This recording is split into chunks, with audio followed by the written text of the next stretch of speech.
babbling Glaswegian father. He'd be awful at wedding speeches. So to have to follow someone like you on your speeches, I just want to say a massive well done. That was a top speech, and you've got an amazing job.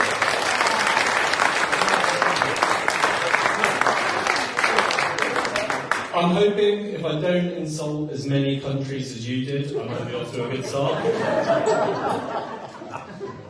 So it's great to have all of you here today. I've seen some lovely dresses, some fantastic suits, and I'm glad it's 2025 and everyone is so accepting of a man in a skirt. Polly, you surprise me every day with how beautiful you look, and today was no change. You look absolutely amazing, and I do not know how to flip this, but we'll go with it.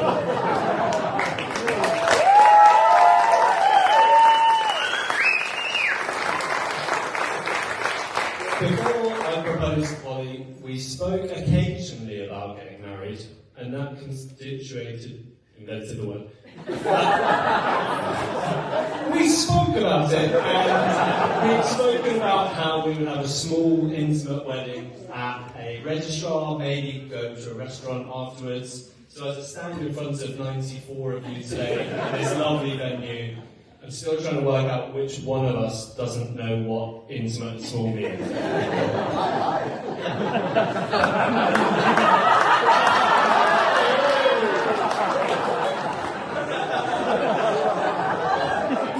But I do know that I will never financially recover from this. So, on the topic of finance, I would like to just say a massive thank you to my dad, my mum, Jackie and Doug, for being the majority investors of today.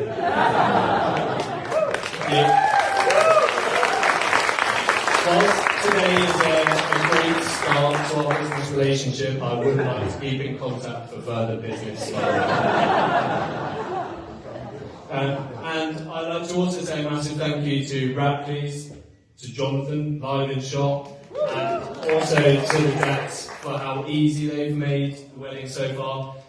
And I would like to thank Lewis for giving me a last-minute stress at 9 o'clock last night when he called me and said, "Are we wearing waistcoats?" So after a frantic run around, you can see Lewis is wearing a lovely waistcoat.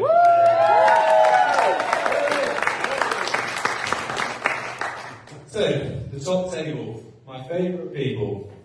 Mum, thank you for everything you've done over the last 29 years. I think there's a special bond between a mum and her only child that most people won't understand. It consists of you worrying about everything and me doing everything that you worry about. But I'm so glad for all the lessons that you've taught me, and I wouldn't be the person that I am today without your support, most particularly cooking for Polly 7 days a week, 5 days of the year.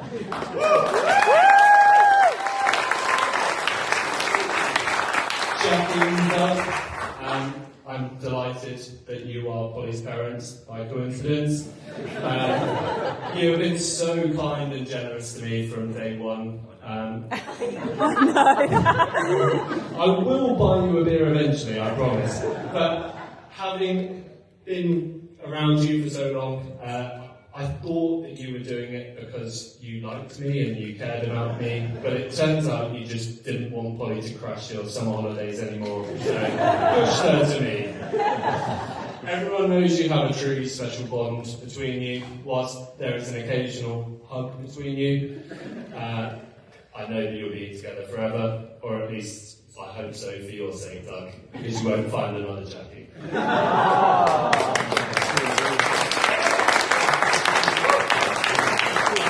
So back to my beautiful now bride. If it was up to Polly, this speech would be about 15 seconds long. Like most things. But she should have thought about that when she opted against the small and intimate wedding and went with this big, grand wedding that we've had. You look absolutely beautiful today, but there's no hiding when you dress in all white and look as beautiful as you do. I love my life with Polly. Every day I wake up and I'm happy, and this year got even better when we met our dog Pippa. Sadly, she's not with us today. And no, she's not dead. She just doesn't know how to behave in social situations, which I think she learned from both of her parents. Every day that I wake up with Polly, there are two options. One of those is sit on the sofa and do absolutely nothing, watching things like Married at First Sight, or she tells me, we're climbing a mountain today, or we're going for a run. I know that someone that can train for an ultra-marathon and run 4,500 kilometres in doing so, or from Rapley's to Dubai, can put up with me, and if I try to run away, I know that she'll catch me quite quickly. Sadly, and a pre-warning about our first dance, if I'd have woken up and told her that we wanted to practice, it was most definitely a sofa and Married at First Sight day. So just hype us up a little bit and we'll be okay. So, for those of you who don't know how we met, let me break this down for you. I've got fantastic friends all around this room. School friends that I've known for 18 years. Uni friends that I've lived with for 3 years. In the slums of Eastbourne. And friends going way back to the early 2000s in Will and George that we've run around playing football. But my true trusted advisor goes by the name of ChatGPT.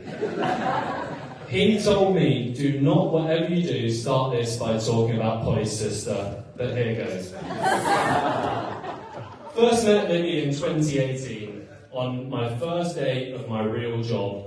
And on my office tour, the person showed me around and said, that's Libby. She's got a boyfriend called Lewis who is actually alright. But trust me, her sister's fit.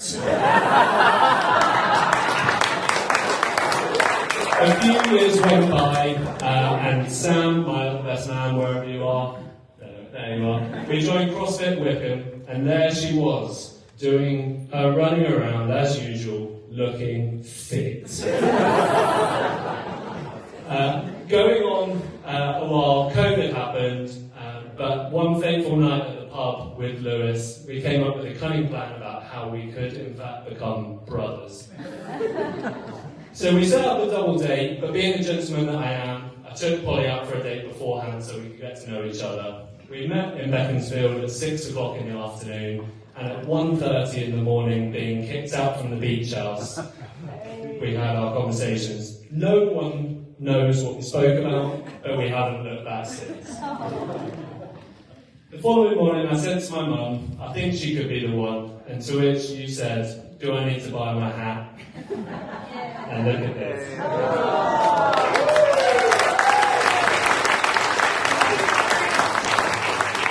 Everything has come fairly natural to Polly and I. It's been relatively smooth sailing.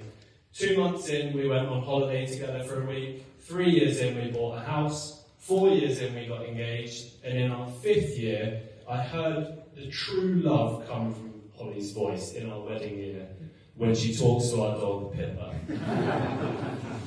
This might paint a picture of smooth sailing, but there is something that Polly doesn't know at 2 months in that could have derailed everything. See, my uni friends and I over the back there have a theory that runs against Polly, my wife, my mum, and many of her friends from the Pony Club. And that is that all her horse girls are crazy. So when we booked our holiday and you sent me your passport details and I saw that your email picture was you riding the horse, I thought everything had fallen down. But being the cheapskate that I am, I saw that they were non-refundable flights. We went ahead and here we are today. So she's proved the theory wrong, you boys over the back there. Has she? The Pony Club is off the hook. So with that, I would love to do a standing toast to my amazing bride, Polly. To the Pony Club! To the Pony Club.